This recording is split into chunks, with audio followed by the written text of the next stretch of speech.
കാവുമ്പായി രക്തസാക്ഷി ദിനാചരണത്തിന്റെ ഭാഗമായി ശനിയാഴ്ച രക്തസാക്ഷി നഗറിൽ ചെമ്പതാക ഉയർന്നു. ഐച്ചേരിയിലെ കാവുമ്പായി രക്തസാക്ഷി കുടീരത്തിൽ CPM സംസ്ഥാന കമ്മിറ്റി അംഗം TV രാജേഷ് പതാക ഉയർത്തി. രക്തസാക്ഷി നഗറിൽ ഉയർത്താനുള്ള പതാക രക്തസാക്ഷി തെങ്ങിൽ അപ്പന നമ്പ്യാരുടെ ഏരുവേശിയിലെ സ്മൃതി കുടീരത്തിൽ CPM ശ്രീകണ്ഠപുരം ഏരിയ കമ്മിറ്റി അംഗം KT അനിൽകുമാറിൽ നിന്ന് ഏരുവേശി ലോക്കൽ സെക്രട്ടറി P സദാനന്ദനും കാവുമ്പായി സമരക്കുന്നിൽ ഉയർത്താനുള്ള പതാക സേലം രക്തസാക്ഷി കാഞ്ഞിലേരിയിലെ OP അനന്തൻ മാസ്റ്റർ സ്മൃതി കുടീരത്തിൽ ശ്രീകണ്ഠപുരം ഏരിയ കമ്മിറ്റി അംഗം TM ജോഷിയിൽ നിന്ന് ലോക്കൽ സെക്രട്ടറി VC രാമചന്ദ്രൻ ദീപശിഖ പയ്യാവൂർ പുളുക്കൂൽ കുഞ്ഞിരാമന്റെ സ്മൃതി കുടീരത്തിൽ ശ്രീകണ്ഠപുരം ഏരിയ കമ്മിറ്റി അംഗം M അനിൽകുമാറിൽ നിന്ന് പയ്യാവൂർ ലോക്കൽ സെക്രട്ടറി MC നാരായണനും ഏറ്റുവാങ്ങി ഐച്ചേരിയിൽ എത്തിച്ചു. തുടർന്ന് പതാക ദീപശിഖ ജാഥകൾ സംഗമിച്ച് നൂറുകണക്കിന് ആളുകളുടെ അകമ്പടിയോടെ ഐച്ചേരിയിലെ കാവുമ്പായി രക്തസാക്ഷി കുടീരത്തിലേക്ക് ആനയിച്ചു. ചടങ്ങിൽ സംഘാടക സമിതി ചെയർമാൻ MC ഹരിദാസൻ മാസ്റ്റർ അധ്യക്ഷനായി. കാവുമ്പായി ലോക്കൽ സെക്രട്ടറി PV ചന്ദ്രൻ സ്വാഗതം പറഞ്ഞു. CPI ജില്ലാ assistant secretary A Pradeepan, CPIM ജില്ലാ സെക്രട്ടേറിയറ്റ് അംഗം PV Gopinath, Sreekandapuram area secretary MC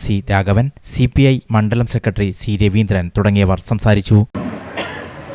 Kavumbayi സമരത്തിന്റെ വാർഷികം 30-നാണ്. എന്നാൽ കരിവള്ളൂരിൽ ദിനം ഇന്നാണ്. ഇൻക്ലാബ് സിന്ദാബാദ്, ഇൻക്ലാബ് സിന്ദാബാദ്.